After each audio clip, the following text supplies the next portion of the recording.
How's it going, everybody, and welcome to episode 228 of Master My Garden podcast. Now, this week's episode, we're looking at what to sow for the month of June, particularly focusing on the veg and edible garden, I guess.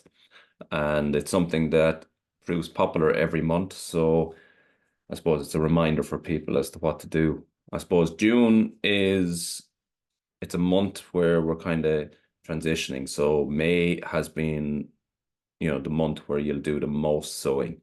It's where the biggest variety of vegetables and herbs can be sown. And June, I suppose that list gets slightly condensed, and it'll condense quite a lot further as we go on from here. It's a month as well where your veg beds tend to be quite full. So a lot of your crops from earlier sowings may not be quite ready yet for harvest. Some of them, certainly by the middle of the month, will be harvesting, and space will become available. And it depends year to year. It can be slightly different, but this year is kind of looking like, first good harvest will sort of be the middle of June, heading for the end of June in some cases. And that space, when after you've created the space from that harvest, you're going to need something to go in there. So we're going to continue to sow this month. Obviously, a lot of the successional stuff, the spring onions, the spinach, the lettuces, that sort of thing, the radish, all of that. Anything that we're sowing successionally, we'll continue to sow for this month and for a few more months going forward. Then there's other things that certainly end of May into very early June, you might get away with a sowing of parsnips, and you'll get another sowing of carrots done this month, things like that. But after that, a lot of these will start dropping off the list as you start to run out of time before the end of the season. So yeah, there's opportunity, lots of opportunity, and it's about managing space and continuing to sow. And even if you don't have the space today, sow into module trays and then have something ready to go in certain parts of the country. Obviously, early potatoes by mid to end of the month, you'll be starting to harvest those, outside, potentially in certain parts of the country. Certainly not here, but in certain parts of the country, yeah. And you'll want something to be going into that space. So, yeah, we'll go through the list anyway, and we'll, look at what we can sow this month. And it's a busy month generally. There's lots to be doing within the garden anyway. But in terms of sowing, we're looking at, again, spring onion is on the list. And we're still sowing that, multi-sowing that into a module tray, or if you have the space, directly sow that into your ground outside or into the polytunnel or greenhouse. And at this time of the year, I prefer to direct sow. It just takes out a little stage, makes things a lot easier. And I will direct sow kind of once a month, a good sowing once a month of spring onion. Then cabbage, and at this stage you're very much switching to autumn stroke winter varieties. And so you're looking at the likes of Savoy cabbage, autumn varieties that you get, like Autumn King and so on. You're switching to those at this stage of the month. You may not have the space, to go directly in yet for those, so you're still going in module trays and then planting them out in kind of 4 weeks time, and that's sort of the way to go here. Purple sprout and broccoli. Now this is coming onto the list kind of for the first time. You might have sowed some last month, but this is kind of where the best time of the year to sow it. Now the thing about sprout and broccoli, whether that's purple sprouting or green sprouting, it's a really long-term crop. So this is something, and this is where I suppose people who are growing for the first time kind of get caught out with this. It's something that you sow quite late, and it stays in the ground for a really long time. And you actually won't get the harvest off it until, you know, end of November, early December, January, February. That's kind of your harvest period on it. Now it's a really, at that time of the year, it's a really nice and welcome harvest. Really delicious, obviously, but as well as that, there's not a huge amount else in terms of that type of vegetable at that time of year. So it's a really welcome, as I say, vegetable at that stage. But it does need a lot of space, between each plant. It'll take a good bit of minding. You'll have to watch it from the cabbage caterpillar and that. as you move across this through the sort of late summer and into the autumn.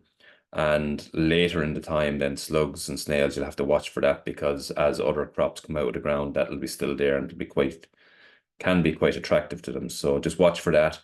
But it's a really welcome crop, and it's one that's really worth sowing. Even a small amount of it, that'll give you something around Christmas time into early January and even into early February. So that's purple and green sprout and broccoli. Then you're on to Calabrese, and again you're switching to autumn varieties here. You're looking for late maturing varieties, and that's going to give you crops right up into the autumn. And cauliflower is the same thing. Again, switching to autumn varieties. So some of the earlier ones, won't be that suitable. So you're again switching to autumn stroke winter type ones at this stage. Spinach, we're direct sowing, continuing to direct sow that. It's that's your part of your successional sowing. You'll do that regularly. Next one on the list is leeks. So again, switching to autumn and particularly winter varieties at this stage, and they're a brilliant one to follow on. Say when you take out your early potatoes, get your leeks straight in afterwards, and any spots that you can get them in, over the next while, get them in. So I'd sow those in a module tray, multi-sown, so 3 or 4 seeds per cell, and then 4 to 5 weeks time, you're gonna plant out those, and they'll give you a harvest right at the back end of the year and into early next year. If you have the space for them, do a lot of sowing of the likes of leeks, because you can harvest those, over a long period of time. So the last of my leeks I've left in the ground, they're pretty much gone to seed, but we're actually still eating them. So they're still harvestable. They're take a bit of cleaning at this stage, but we've been taking some leeks off them all the time for the last good few months. So it's really worth doing a good big sowing of those. Next on the list is radish. Again, part of your successional sowing, so you're going to be regularly sowing that, along with your spinach, along with your turnips, along with some of your salad leaves, and regularly sow. It'll mature quite quickly. As I said before, drop it off every now and again, because I like it for a while and then I get a bit fed up of it. So I take it out for a while, then I reintroduce, and then I kind of like it that way. Turnip then is another one. So sown in a module tray or direct sowing into the ground, and again, small enough and a little bit like the radish as well, will mature quite quickly. And yeah, it's a really, really quick one. This is kind of going to be the last month, maybe this month and next month will be the last month for sowing those. That's your Milan purple tops and so on. Swede, this is really the last chance to do this, and you'd want to be doing it in the early part of the month. You can direct sow if you want on these. Just make sure you thin them out to sort of 20 to 30 centimeters to allow them to mature fully. If you're going to module trays, 1 to 2 seeds per cell, and then plant them out 4 weeks afterwards. But this is the last chance, and you want to be doing it early in the month of June. Lettuce, again, continue to sow. Direct sow is plenty good at this stage as well. Don't forget you can use, the likes of your cut and come lettuce, so you can, cut it and then it'll continue to grow, and you don't have to sow that then as regularly. But if you are harvesting the full and complete head, use it and sow it as part of your sort of successional crops. Then beetroot, again, it's a winter variety that we're looking for here, and definitely early part of the month is the last chance to sow. Well, up to mid-month is your last chance to sow beetroot directly outside. And again, it's one bit like the leeks that I said earlier. I would sow a good bit of that, because when we get on to the later stages of the year, that'll hold quite well in the ground, and you'll be able to harvest it over a long period of time, and it'll be nice to have that sort of fresh harvest over, as I say, over a long period of time. Then looking into the salad leaves. So I suppose, switching the mix a little bit this month. We're looking at the more autumny type leaves, so things like rocket, lettuce, mustard, and so on. And so you can sow them in a module tray or directly sow. Again, at this stage of the year, I'm direct sowing those, not bothered with the sowing into trays at this stage for as much stuff as possible. And then onto some of the herbs. So coriander, again, sort of successionally sown that, chervil and dill. Basil, I've one sowing done of those. I will do another sowing in a couple of weeks' time, maybe mid to end of the month. That'll give me two sowings of basil, and that'll give me kind of a harvest pretty much from, I suppose, early July, right through to hopefully up to October or thereabouts. That's sort of the time frame that I'd be looking to have fresh basil from. Parsley, again, 2 to 3 seeds in a module tray. That's your curly broccoli, your curly parsley, or your flat leaf, doesn't matter. And again, for me, I only do one sowing of that once a year. They're a biennial plant them into the tunnel. So about 3 or 4 plants, plant them into the tunnel, then replace them the following year. So you always have sort of two batches, two sets of plants. So 3 or 4 plants. One set of plants will be heading for 2 years old, the other will be a year old, and you always have fresh parsley all year round. And yeah, it's a great way of doing it. If you have a polytunnel or if you have to keep them covered outside, you can have it pretty much 12 months a year. Pak choi, you're sowing, you can kind of sow every month now for the next few months, and just watch out. The later you sow it, the better. It does tend to get it can get a problem with a bug that just won't come to my mind now. But one seed in a cell, sow every month, and then you're planting out kind of 4 weeks later. You can use, break off leaves as required, or you can harvest the whole head. But pak choi is a good one from now on. Then chard, again, for me, I do kind of one sowing a year, a little bit like what I said with the parsley, 3 or 4 plants, and that kind of does me for 12 months a year. So I'll have one set of plants on the ready to come forward and another one that's sort of finishing. Cucumber, you can still sow. I don't sow in June. I have my sowing done, planting out into the tunnel pretty much in the next coming days. And yeah, but you can still sow this month if you want. Just you're looking for lots of heat at this stage, and this will be the last chance to do it in June. Same goes for courgettes. Again, I won't be doing another sowing, have my sowing done, but June is your last chance, and there's still lots of time if that's what you want to do. Sweet corn, the same thing. Last chance in June, pretty much up to the end of June, you'll get away with it. But that's, this is the last month, and these will all drop off the list going into July. French beans and climbing beans, you can do 3 to 4 seeds in a pot, or you can directly sow these now. Temperatures have come up enough, so directly sown outside. Temperatures should be up enough at this stage to do that. And again, you'll be able to do that again on the next sowing, even next month. Pumpkins and squash again this month. So sow one seed into a kind of an 8 or 10 centimeter pot, and they'll grow and germinate quite quickly, and you'll be able to plant them out quite quickly as well. Peas, these can be sown this month as well. June's kind of the last sowing. Once we get towards the end of the month, we won't be sowing peas again. And then we're looking at celery, same thing. Just remember with celery, just to surface sow the seeds, don't cover them. And again, last sowing will be this month. So I've some celery sown, not a lot, and I'll do kind of a reasonably big sowing now in June. When I say reasonably big, I'll probably do maybe 10, 12, and I'll aim then to be just harvesting leaves as required, or stalks as required, and hope to drag that out as long as possible by doing that. So that's kind of what I aim for there. Carrots at this stage, last sowing in this month, but you're definitely switching to the likes of an autumn king, autumn varieties, stroke winter varieties, and ones that you can leave in the ground. So again, you can do a big sowing of them if you have the space, and allow them to sit in the ground and just harvest as required right through the late autumn and into the winter.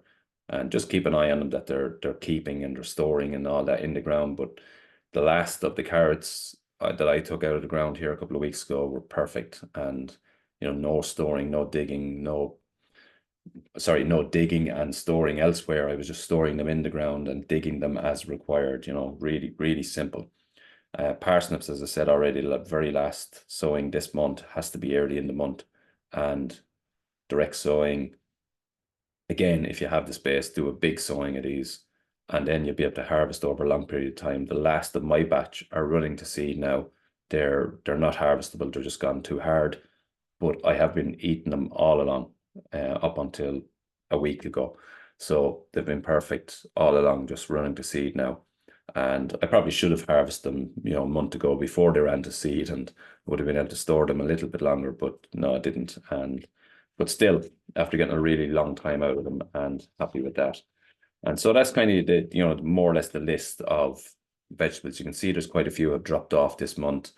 Certain ones that need that long sort of season to mature. Some of them have dropped off this month, and we're switching to more of your regular stuff. Next month's list will be substantially smaller. So that's why I'm saying the month of June, things settle down a little bit in terms of seed sowing. And there's still lots to be done, so much to be done. But this month is a kind of a nicer month because the pressure of May has come off a little bit. And we really are, I suppose we're looking at, a month where we're, I suppose, harvesting and tending to the vegetables, keeping an eye out for slugs and snails, keeping an eye out for carrot root fly, things like that. And tending to vegetables, we're getting our first harvest, our good harvest this month, and it really is, this is a good month. So yeah, there's lots going on, and other jobs that we can do this month. So potatoes, and the last of the main crop potatoes in certain areas can be planted up. I would say most people have them in at this stage. I certainly have. They're growing really well. I earthed them up the other day, so stalks were coming up pretty well. So I earthed them up. That'll sort of keep the weeds down by just earthing up every so often. It'll allow them to develop stronger, bigger as well. It'll protect them a little bit, hopefully, from slugs, which is something that I had a major problem with last year. So that's what I'm hoping there. But if you haven't got your main crops in, you can certainly do that in the earlier part of June, get them in as soon as possible.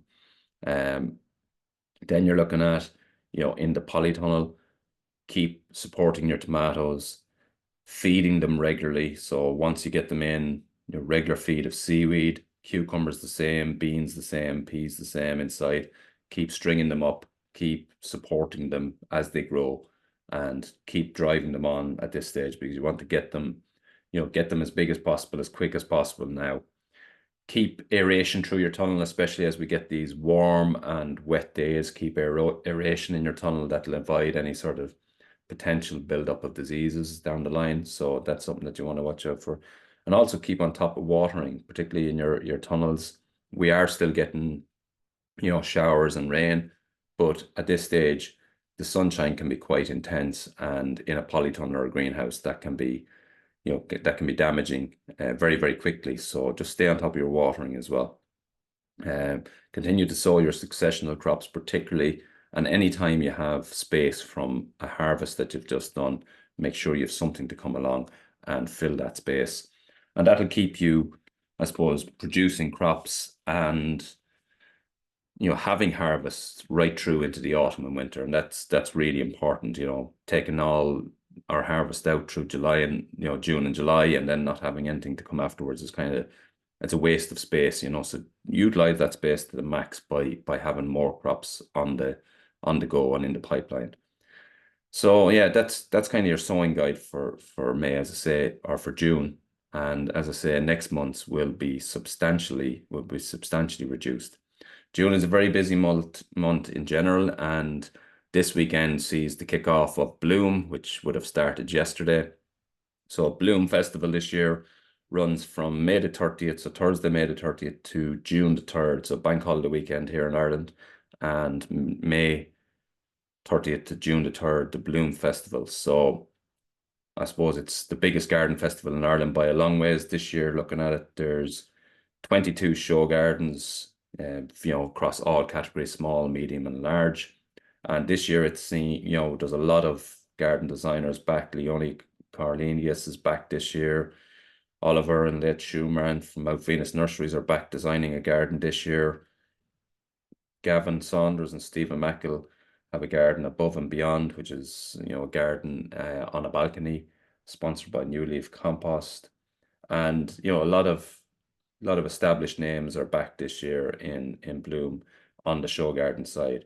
So looking forward to seeing those over the weekend. And then on this, the speaker stage, there's some very good speakers. You have Fiona Newlawn, Paul Smith, Jimmy Blake, Niall Macaulay, all previous guests of the podcast. They're all speaking at the show over the couple of days. Just keep an eye on the timetables and the speaking timetables to see the times that each of them are on.